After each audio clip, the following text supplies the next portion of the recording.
Operation Harsh Doorstop is a free sandbox first-person shooter that was created by Drakeling Labs, and the whole release has been very interesting to say the least, since you have a group of people saying it sucks, another group saying it's good, and that it's misunderstood. I want to talk about what exactly is Operation Harsh Doorstop, how good the content is in the base game, and what we can expect in terms of mods and content added to the game by the developers, as well as what the first impressions that me and many other people got from the release. But if you came into this video expecting me to blow smoke up the dev's ass and only focus on the positive, you will be disappointed. On the contrary, if you expect me to be a negative Nancy and only focus on the bad aspects of the game, you'll also be disappointed. I'll try to be as Swiss as I possibly can whilst giving my opinion, which could be considered blasphemy to some people, since some people have this mentality of you're either with us or you're with the enemy. Leading on from that point, I think people need to understand that a lot of people aren't going to be invested in the lore of Blue Drake 42. They aren't going to be exposed to his videos and the countless people saying that this is supposed to be a modding platform. If a random person comes across this on Steam, they're going to see it advertised as a game. There will be people getting it, playing the base game, and basing their opinion on it, which most likely will not be positive. It's a bit of a hit or miss for some people, and I don't blame them, but these are just a couple of things to keep in mind. I genuinely do hope that in the future the game turns into something what the devs have envisioned it will become.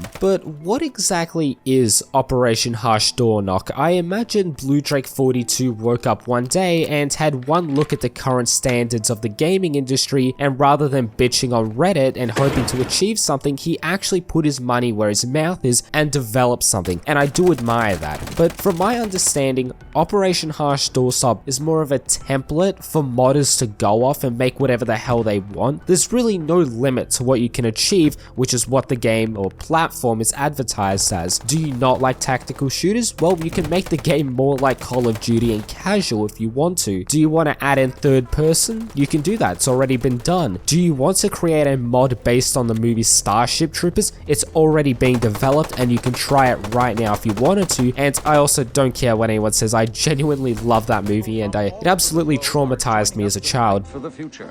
I'm doing my part. But there even is a mod that closely resembles the Green Army Men game mode from Rising Storm 2 Vietnam in terms of art style, and if you never got to play the Green Army Men game mode, then you really did miss out because it's heaps of fun. And I'm pretty sure this was actually a mod that was developed for a competition that was so good, and it won, rightfully so. It was really good, and it actually got implemented into the game. But to sum up, the core message of Operation Harsh Doorstop, from my understanding, is that the devs have given people the means to make what they want. I imagine if you want to make a Project Reality type mod, it's possible. Even a single player stalker experience, who knows? But obviously, you and I watching this, we most likely aren't modders or have an interest in it. I reckon with a couple of YouTube tutorials and trial and error, we might be able to create something very basic, but the bigger and more ambitious kinds of mods isn't something a single person can really create in a timely manner, especially if you have no experience. And this does lead me onto a concern that I will back up with an example. I have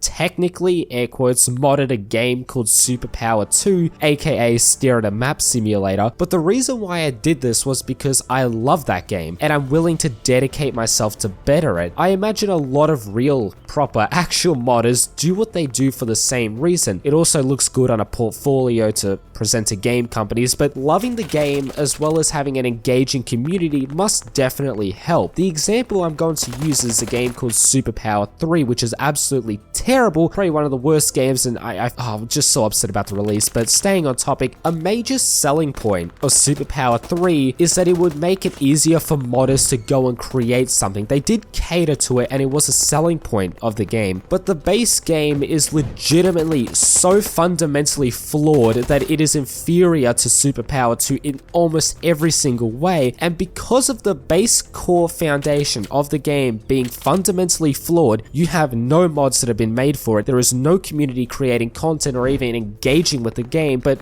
What I'm trying to mean is, you can make a game as modder friendly as possible, you can cater to modders, but if the core foundation of the game isn't good, and if there isn't a loving and engaging community, I do believe that, a lot proper and more talented modders might not be willing to dedicate their time as much to it, but that's just my opinion and I could be completely wrong. And the reason why I went on that little rant before is because I want to talk about the base core game of Operation Harsh Doorstop and the first impressions that thousands of people would have gotten, and I unfortunately didn't have the best experience, and I can't personally see myself playing this game until a more substantial and ambitious mod is introduced.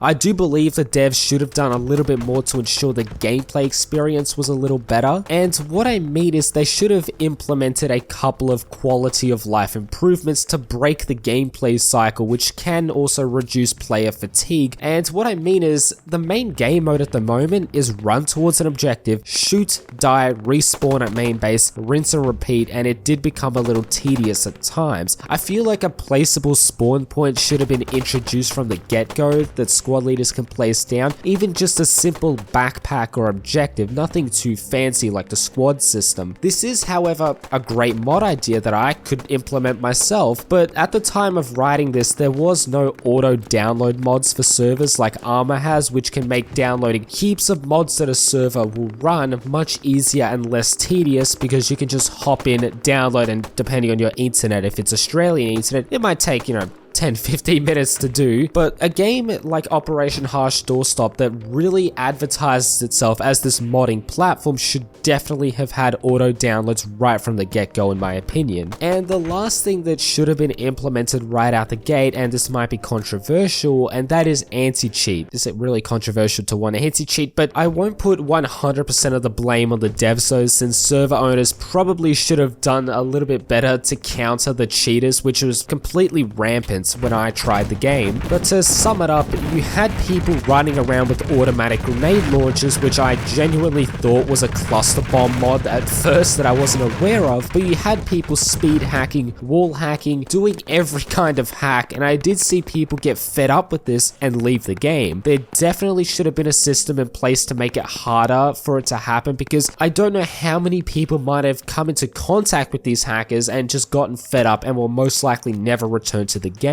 But the gunplay in itself is nothing too spectacular. Sometimes it can take several 7.62 bullets to the chest to kill someone, and this can be amplified by the fact the servers can be a little iffy at the time I played it, since it feels like your shots don't make contact even though you can clearly see it happening. But how does the gameplay itself actually feel? And the maps aren't too big, you won't find yourself walking for extended periods of time with nothing to do, and some of the guns do feel nice to handle, especially the animations are really nice in my opinion, even though you can't cancel the bolt reload or the manual feat, you know what I mean. That got a little bit frustrating, especially playing in the World War I era, but a cool aspect of the game is that there are a wide range of eras of war that can satisfy most people, even including World War I all the way to Vietnam and modern day. And I will give credit, the Vietnam map does look pretty cool, especially with the thick jungle or the thick bushes.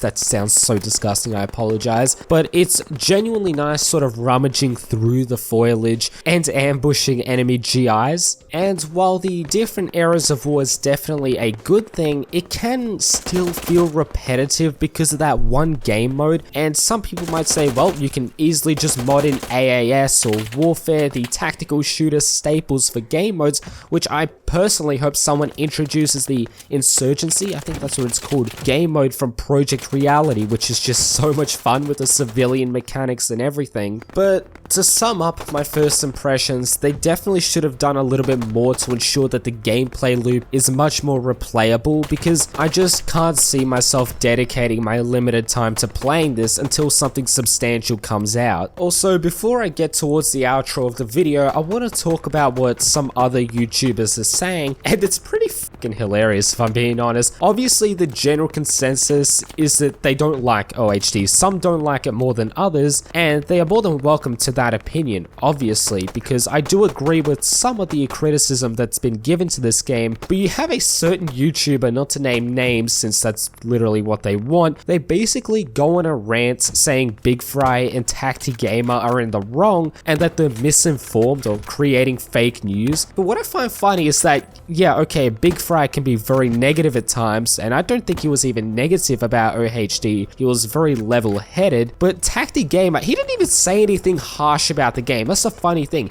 He was so level-headed and nice, and he just used him in the video, basically tearing him down, saying, oh, they're misinformed, they don't know what OHD is, it's a modding platform. Okay, calm down. But my final thoughts in the game is that I look forward to the potential mods that come of it, and if anything wild occurs that interests me, I will definitely be hopping back in, and this also includes any major updates that are given to the main game, but I'd rather just play something else with my limited time. Obviously, if you're a free-to-play gamer, you can't go wrong. I would have killed to have a game like this when I was in the free-to-play position, but if you're one of the people that thinks, oh, you know, this game sucks, I don't like it, it costs nothing, and if the game is genuinely that bad, then it'll fade off into obscurity. If the game genuinely is as good as some people make it out to be, then we'll see a flourishing community as well as heaps of mods being worked on it and implemented into the game. But I will be watching this game development and mod development with close observation,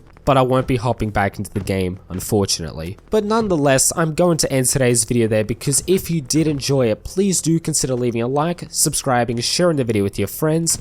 Anyways, my name is Tantu and I will catch you guys in the next video. Peace.